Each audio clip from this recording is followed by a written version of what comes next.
There's some wild news to go over today. Is following what was a brutal loss yesterday, Craig Berube has come out and publicly called out William Nylander, and things got quite wild. We're going to break that down as well. Let's discuss some big updates ahead of the second night of a back-to-back tonight, and what feels like, even though we're only a couple games into the year, a must-win for this team. We're going to break all that down and more. You're going to want to stay tuned until the end of the video. There's a couple different things in here you're going to want to stay tuned for, but before we get into it all, if you're part of the percentage who aren't subscribed to the channel, quick reminder, hit that subscribe button. About 71% of you who are watching right now aren't subscribed.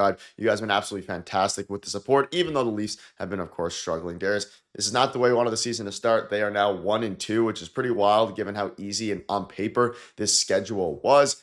However, you gotta move on now and just gotta prepare for the next game, which is tonight. But I want to focus on something from yesterday's game. Now, obviously, yesterday was an Amazon Prime game. I had a video on it, and William Nylander, for the second straight game, was invisible, and Craig Berube has come out and publicly called him out right after the game and said, we need more out of him, and that he needs to attack, shoot, and get shots on the inside more. There are times when he's skating, but it's just not enough. He also went on to say some other things, which we'll dive into in a minute here. But Darius, I want to get your initial thoughts on this. The Leafs are now, I guess, losers of 2 in a row. It's very early. I'm not panicking yet. However, I don't blame the fan base for panicking. It's it's quite the interesting scenario they're in here. Not one I expected. No, I'm not panicking yet. They're always notoriously bad in October. So let's pump the brakes, everyone. We see all the reactions out there. We see all the stuff about needing Mitch Marner back, all of that stuff. Like, it's a bit ridiculous, right? Like, they're never really good in October. Let's see this through a little bit. There are some new faces on the team, and obviously they're dealing with some injuries, and you have a rookie on the team right now, right? So let's pump the brakes a little bit. But in terms of Berube doing this, I love it. If everyone remembers a couple years ago, Sheldon Keefe having to walk back what he said about some of his stars. Craig Berube does not play that game. He's going to call you out if he feels like you need to be called out. And William Nylander, it's not like he's playing poorly to the degree of like giving the puck away all the time and all of these things, like a negative impact on the game, but he's making $12 million and he's not doing anything, right? He hasn't done anything for 3 games besides that empty netter, but let's be real for a second, that's an empty netter, right? So he hasn't had any impact whatsoever on these games, and he needs to. He's not shooting, he's not passing well, like he's not even really skating that well. He's just not doing anything out there, right? So he needs a kick in the pants, I think, to get going here. This could be that. John Tavares also spoke out and said that he believes Nylander is going to start, to bounce back here. He knows that he's not playing well, all of these things. Like he can read the room, essentially, that, he will be able to, kick it into gear and get going here, but he has to, because, you chalk it up to one game after the Montreal Canadiens, and you're like, okay, they won. We can forgive them, the top guys for not going here. We're 3 games in now, and it's like, you got to get going, right? Like, you got to have at least look like you're dangerous, and that second line has not for the majority of this season so far. So they got to get going, and they got Michelli on that line now. We got some insight from Berube as well as to why Michelli's on that line and why he expects them to play better, which is interesting. But Nylander, he's got to get going. There's a couple guys on the team that have to, but this guy makes a lot of money, and they need one thing in particular out of him, and he's not giving the team anything right now. Yeah, and he went out and said some more, not necessarily harsh words, but he said, I don't know exactly what it is, to be honest with you.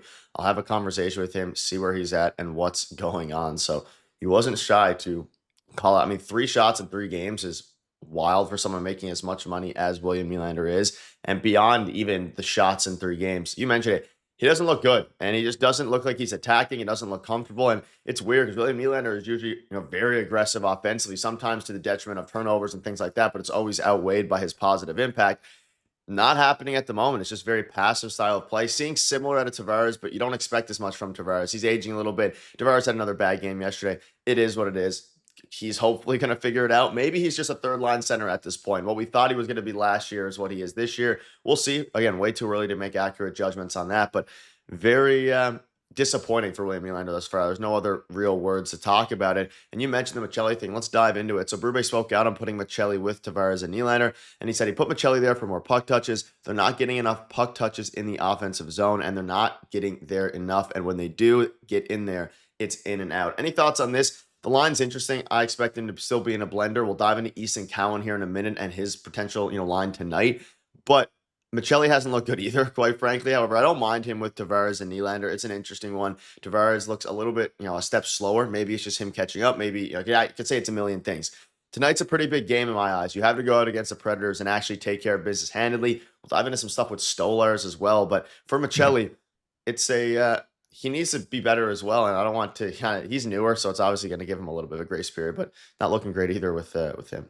No, and I think that second line, it's interesting. If you look at the first couple of games, obviously Bobby McMahon's on that line, right? And he wasn't necessarily playing well. He had a good game yesterday, though, which I thought was Yep. interesting and made some good plays. But those are two guys on the line and three guys now that don't like Tavares is slow. Nylander's not giving you anything right now. Michelli's not the guy that's going to dump the puck in and go chase after it, right? Which is why I don't think that line necessarily works. But they're dealing with some injuries and they're playing with that. And Cowan looked really good. We're going to get to that as well.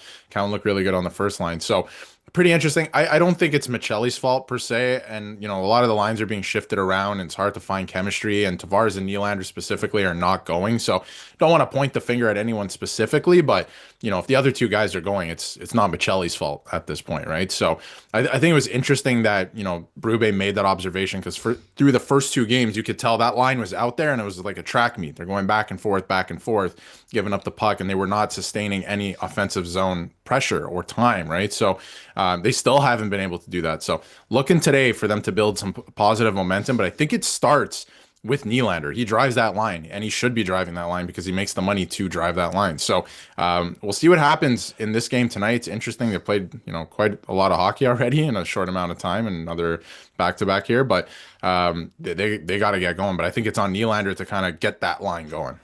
Yeah, let us know down below what your kind of thoughts are on it. Now, let's pivot for a second here to Easton Cowan. There was a lot of stuff about it. I said in the video yesterday, he played really well. When rookie Easton Cowan was on the ice, the Maple Leafs outshot the Red Wings 12-1. He said, just went out there, played free, and felt like I created a lot. So he was actually happy with the way he played, as he should be. He was really, really positive out there. Finished with about 14 minutes, which is pretty good. I mean, we've seen that's more than Dakota Joshua this year. I don't know if that's more than he's fully logged, but like Dakota Joshua hasn't played a ton of minutes. Clearly the trust, and obviously Cowan started on the first line, so you can't compare him one-to-one. But Easton Cowan looked really, really good, whether it's advanced metrics, whether it was defensively, whether it was the eye test. He looked fantastic, and he had some things to say, and there were people who had things to say about him. And let's start with Craig Berube on Easton Cowan. I thought he had a great game. He made a lot of good plays with the puck. And this, of course, lends to what's probably going to be the exact same lines today. And despite the loss yesterday, they played a good game yesterday. They probably deserved a better fate. It doesn't really matter if you win or, it only matters, if you win or lose. It doesn't matter if on paper they should have won, but they probably should have. Auston Matthews also spoke out and said he made plays, made smart plays with the puck. And when plays were there to be made, he made them. And when the simple play was there to just get the puck deeper or not, I thought he made it. So Darius, great game, great debut for Easton Cowan. Goes to show and gives a reason as to why he's most likely going to be on the top line tonight, according to everyone here. Really, really good debut. And that's really exciting considering he looked like the best top line partner for Matthews we've had all year, even though it was just 2 games prior. And there was a big question mark coming into the game. Like, how will Cowan look on this line? Is it going to be a disaster? And you could see all the advanced analytics here, right? Expected goals and obviously like outchancing the Red Wings like crazy, 12-1. And then obviously the time on ice, not playing as much because he's not on the power play and stuff like that. But besides all of that stuff, just watching the game, he kept it so simple. Like I think that other guys like Domi and Michelli, when they're playing with Matthews and Nyes, like that line just has to be simple and the skill will come through, right? And they were just these little touch passes. He was putting pucks to good areas and he was giving it, like he had this one nice touch pass to Matthews that created a scoring chance and it was a very just simple play. The cycle looked incredibly simple, right? Like they weren't overcomplicating anything. So if they continue to do that, he's going to stay there and they're going to find success. So it'll be interesting to see what they do moving forward with that line if they continue to stay together and if Cowan continues to play this way. Of course, most guys you could put on that line, they'll probably play well with those players, Nyes and Matthews, but you got to earn your way there. So he looked good. We'll see what he does again tonight, and it'll be interesting moving forward because Berube seems to love players that just keep it simple, and it works. It does work. The skill will shine through. Yeah, it's going to be interesting. Let us know down below what your thoughts are on that. Caden Primo, is the official goalie. So we get the first look at him tonight. Let us know if you're excited for that one. The season's been rough so far, but that can change with one big win. You guys have been beast of the sport. Thank you guys for watching. See you later.